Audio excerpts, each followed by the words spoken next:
Our previous video was about the general components of the nephron.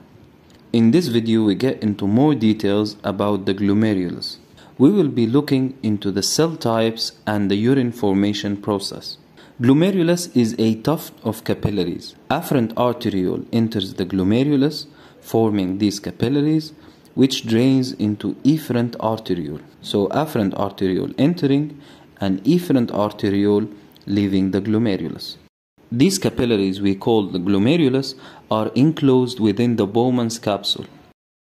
The Bowman's capsule is composed of three layers: an outer parietal layer made of simple squamous cells and an inner visceral layer. The inner layer is made of specialized cells we call the podocytes. Podocytes have a foot-like projections called pedicles. Many food processed from multiple podocytes form something we call filtration slits. Filtration slits help in the process of glomerular filtration.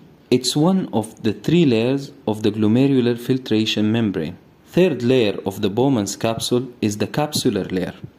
It's the layer in between the parietal and the visceral layer. It's a space where filtrate or pre-urine enters from the glomerular capillaries. Now let's talk about the glomerulus. As we mentioned before, it's the capillaries enclosed within the Bowman's capsule, supplied by afferent arteriole, drained by efferent arteriole. There is a specialized types of cells on the afferent arteriole called the granular cells or the juxtaglomerular cells. Granular cells are sensitive to changes in blood pressure. It has mechanoreceptors on its surface. Granular cells react to low blood pressure and sympathetic stimulation. There is also a third factor which we're going to discuss on our next video about the juxtaglomerular apparatus. Comment below if you know the third factor stimulating the granular cells. So in response to low blood pressure or sympathetic stimulation, granular cells synthesize, store and secrete an enzyme called renin.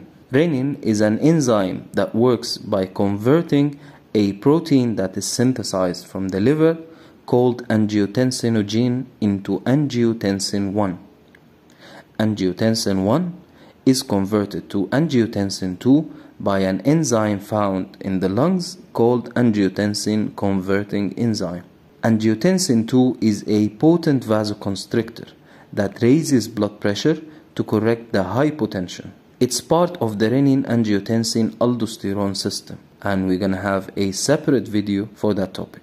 Now with a small clinical note, when a patient has a renal artery ischemia from thrombosis, for example, juxtaglomerular cells are hyperstimulated by the lower blood flow and they release too much renin into the blood, leading to very high blood pressure.